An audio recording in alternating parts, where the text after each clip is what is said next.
Andrés, bienvenido al ciclo Protagonistas de la Ciencia Política, una actividad que organiza la carrera en la Universidad de Buenos Aires y por supuesto muchas gracias por concedernos esta entrevista. A ustedes. Todas las entrevistas siempre arrancan, siempre comienzan con una breve autopresentación del invitado. ¿Harías tu breve autopresentación contándonos tu lugar de nacimiento, estudios de grado y posgrado, algún tema de interés?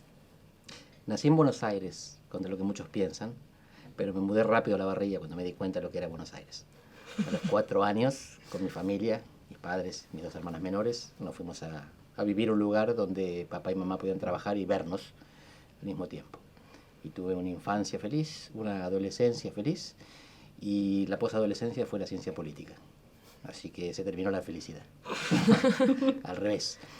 Yo todavía no sabía bien de qué se trataba. Estaba terminando la dictadura y ya había empezado la democracia. Y yo estaba interesado en la política, leía los diarios desesperadamente cuando llegaban tarde o la barría. Llegaban por tierra a las 10 o 11 de la mañana, yo los leía cuando llegaba a casa después de la escuela. Pero me gustaban las computadoras. Programaba con una computadora en casa, y entonces quería estudiar análisis de sistemas y en eso me inscribí. Yo vine al ciclo básico hace un siglo y empecé a estudiar análisis de sistemas. Y ahí me doy cuenta que tenía mejores notas en las materias como sociedad y Estado y después tendría en ciencia política que en matemática y estadística. Las aprobaba también, pero no era lo mismo. Y entonces me di cuenta que la ciencia política era más adecuada para lo que me gustaba. Mamá me había mostrado una vez en el diario cuando se creía la carrera, pero yo no sabía qué se estudiaba. Y después me di cuenta, se estudia algo que a Alfonsín le va a servir para consolidar la democracia. Entonces me pasé en el segundo año de ciencia política, hice 3 materias más del ciclo básico, tengo un doctorado en ciclo básico, 9 materias, estoy apto para entrar en varias carreras, y entré en Ayacucho. Yo no sé si ustedes conocen la historia de la carrera. Ayacucho, al 600, funcionaba la que fue la sede histórica, más o menos entre el 87 y el 89, cuando se crea la Facultad de Ciencias Sociales, y nos vamos a Marcelo T. En Ayacucho fuimos felices. Teníamos 6 salas de aula, teníamos la dirección de la carrera y teníamos las dos zonas donde nos juntábamos los estudiantes. El bar, que era de FUNAP, HUY, y la Secretaría de Apuntes, que era de la Franja. Y ahí convivíamos. Nosotros vendíamos apuntes y ellos fumaban.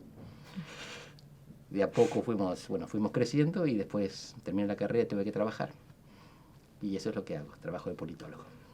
Ok, perfecto. Y lo estuviste diciendo un poco igual, pero ¿qué pensás que te incentivó a estudiar esta carrera? Y capaz cambiar de carrera o estudiar otra cosa.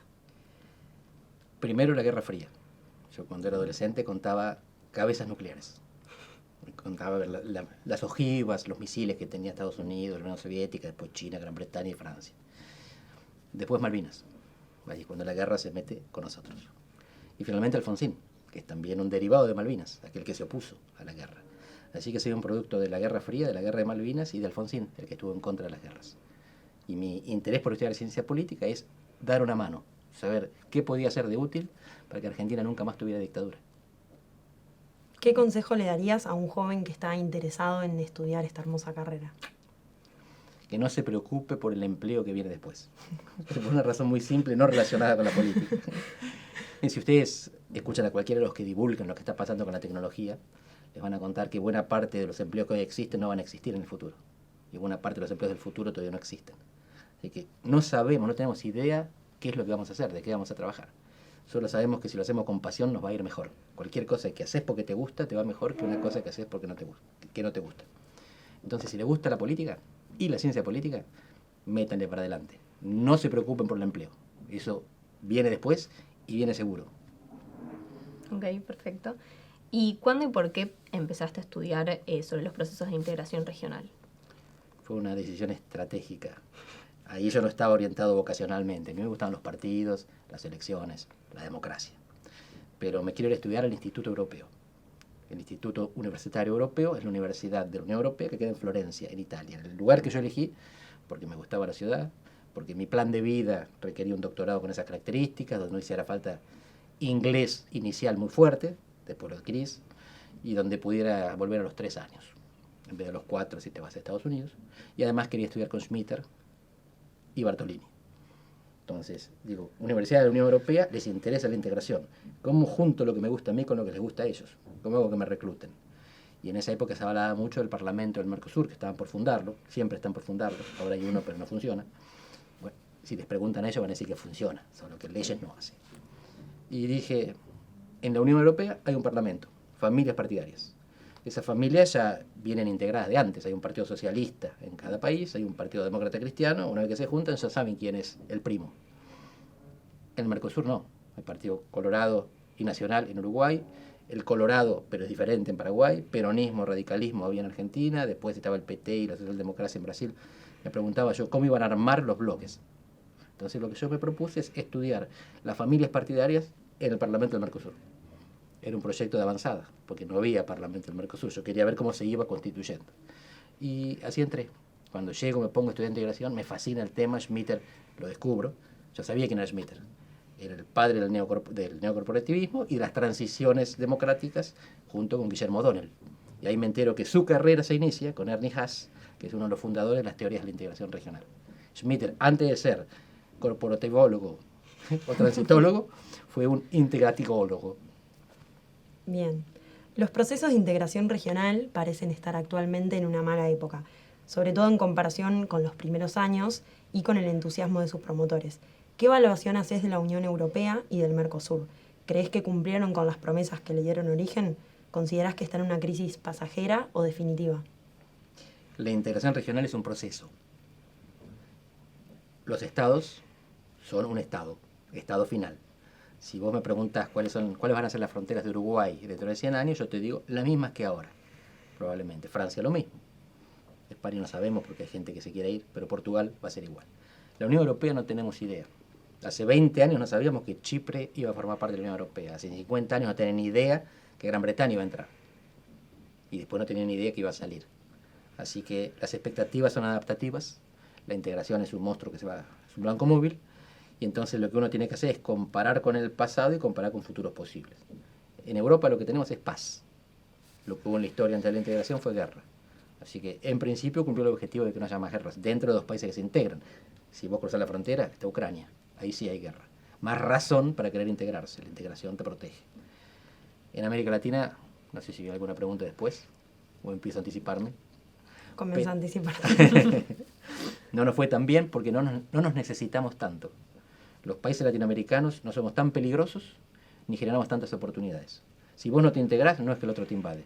Y si vos te integrás, no es que vas a crecer económicamente, porque producimos todos más o menos lo mismo. Entonces la integración en América Latina no procede porque no es necesaria.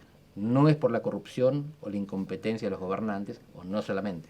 En Europa se mataban. La integración fue la solución. En América Latina estamos bastante bien. Lo que hace falta es más vacaciones cruzadas. ¿Y cómo crees que afecta que dentro de la Unión Europea hayan líderes con credenciales capaz poco democráticas, como capaz es el caso de Hungría o de Polonia? Es un problemita eso. El de Hungría sobre todo, porque Polonia tuvo un retroceso prodemocrático. Ellos estaban parecidos, nacionalistas, proteccionistas, prorrusos, y después los malos en Polonia perdieron y se hicieron antirrusos y proeuropeos y occidentales. En Hungría hay un tipo, Viktor Orbán, que es muy astuto, es muy inteligente. Tan inteligente es que generó un problema, colocó al tope de la agenda política de Hungría en la cuestión de la inmigración. En Hungría no hay inmigración. Los inmigrantes son un número minúsculo. Tan vivo es que el tipo inventó el problema y la gente se lo creyó. Es uno de los grandes problemas de la Unión Europea, porque la integración significa compartir soberanía. Y los soberanistas lo que quieren es retomarla para los Estados miembros. Por ahora no arrastra porque es un país chico. Si fuera Alemania o Francia o incluso Italia que votan soberanistas, la integración estaría en problemas. Mientras sean estados periféricos y pequeños, no tienen capacidad de contagio. Pero no son una buena señal. Bueno, y para relacionar estos procesos de integración regional y la democracia, ¿cómo crees ahora, sacando la perspectiva desde arriba, desde los gobiernos, con una mirada más bien desde abajo? Te lo pregunto porque hay muchos casos donde la ciudadanía, mediante referéndum, votó que no estaba de acuerdo con integrarse o directamente votó la salida, como en el caso del Brexit, Reino Unido. En la Unión Europea los referéndums dependen de cada país. Hay países que prohíben, Alemania. Hay países que obligan, Irlanda y Dinamarca. ¿Qué es lo que hacen cada vez que toman una decisión por unanimidad? Cada país lo aprueba en función de su sistema constitucional interno. Cuando los países chicos votan en contra en un referéndum, como Irlanda y Dinamarca, los grandes mandan votar otra vez. Esto ya pasó en la historia. Cuando los países grandes votan que no, como Francia en 2005, el Tratado Constitucional, se terminó la discusión. Por eso todos los países son iguales, pero algunos son más iguales que otros. Alemania, Francia y Gran Bretaña tenían poder de veto. Cuando Gran Bretaña sintió que no lo podía imponer, se fue. Así que, ¿cómo influyen los referéndums? Lo de los países grandes, muy importantemente. El de Alemania no aplica, porque ahí no hay referéndums. Lo de los países chicos es un escollo en el camino que se resuelve votando tantas veces sea necesario. Y dentro de este siglo podemos pensar que, al menos dentro del mundo democrático, siempre se vieron los partidos por cuestiones económicas, sea entre izquierda-derecha, Estado, mercado, no sé, trabajo, capital. ¿Vos crees que en este siglo se puede destacar un nuevo eje de competencia partidaria más guiada hacia, por ejemplo, globalistas y soberanistas que recién estamos hablando? Sí, ese es el eje fundamental. Después hay un montón de características agregadas. Los globalistas son más amigos de la inmigración y los soberanistas son menos amigos de la integración. En principio no hace falta que sea así. Los soberanistas pueden reclamar que los inmigrantes cumplan las leyes de la tierra y pronto se terminó el problema. Pero en la práctica lo que tenemos es que los soberanistas coinciden con los nativistas, nacionalistas, proteccionistas. Y acá tenemos una conjunción muy frecuente, pero no necesaria. Proteccionismo económico, nacionalismo político. ¿Y por qué digo no necesaria? Porque Milei es un caso extraño. Si vos mirás las derechas del mundo, coinciden con esto de ser nacionalista y proteccionista. Quieren aranceles, quieren protección y quieren cerrar las fronteras. Milei, en principio, quiere abrir las fronteras. El ídolo de Milei, el Alberdi, dice él, pero Thatcher decía antes. Milei lo que quiere es que el mundo sea un mercado global. Él nunca va a aceptar ser globalista, porque él entiende el globalismo como un proyecto impuesto. Pero el globalismo en el sentido de que no hay fronteras es lo que más le gustaría. Alguien que quiere un mercado, que quiere que el mercado sea todo y cree que el Estado es una organización criminal, está en contra de las fronteras. Las fronteras son lo que determinan los Estados. Si en el fondo Milei es un bicho raro, o por lo menos era, porque Vicky Villarruel era la típica representante de esa corriente de pensamiento. Pero Milei de a poco se va volviendo más conservador. Cuando reivindica a su gente, Dios, patria, familia, no hay, el único individuo es Dios ahí. Patria y familia son entidades colectivas. Así que si Milei se acerca demasiado a esa familia, se va a transformar de a poco en un soberanista identitario y va a dejar de ser un anarcocapitalista libertario. Me parece que él debe tener ya un lío dentro de esa cabeza que va a tener que ver cómo resuelve. Uno de los objetivos que buscaban aquellos que imaginaban una Europa unida era la paz.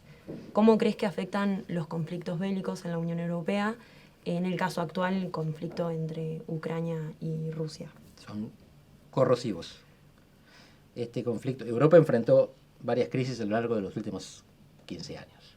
Una fue la de los nacionalismos, que hablábamos recién. Otra fue el Brexit. El gran problema del Brexit era el efecto contagio, o dominó. Cae una pieza y empuja las otras. No fue así. Al revés, fue efecto inoculación. Gran Bretaña fue la vacuna. Después de ver el quilombo que es separarse de Europa, los demás dijeron, no, me quedo, aunque esté insatisfecho.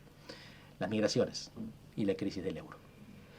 Ahora lo que estamos viendo es que la guerra es un enemigo externo. El sueño húmedo de Putin es la disolución de la Unión Europea, porque la Unión Europea es un mal ejemplo para sus ciudadanos. Si la Unión Europea es próspera y democrática, los rusos pueden decir, quiero eso. Es algo parecido a lo que pasaba en Cuba, con las radios y los mensajes que mandaba Estados Unidos, y por eso tuvieron que ser más represivos. Pero Cuba es chiquita, Estados Unidos es grande. Acá Rusia es grande y la Unión Europea es débil. Si Rusia gana la guerra, hay entre 6 y 8 países, o sea, 8 países, 6 de los cuales son de la Unión Europea, que piensan, yo soy el próximo, que están convencidos. Rusia le gana a Ucrania y después viene por mí. Y esos países se van a armar hasta los dientes y van a pensar que los que no los ayudan son traidores.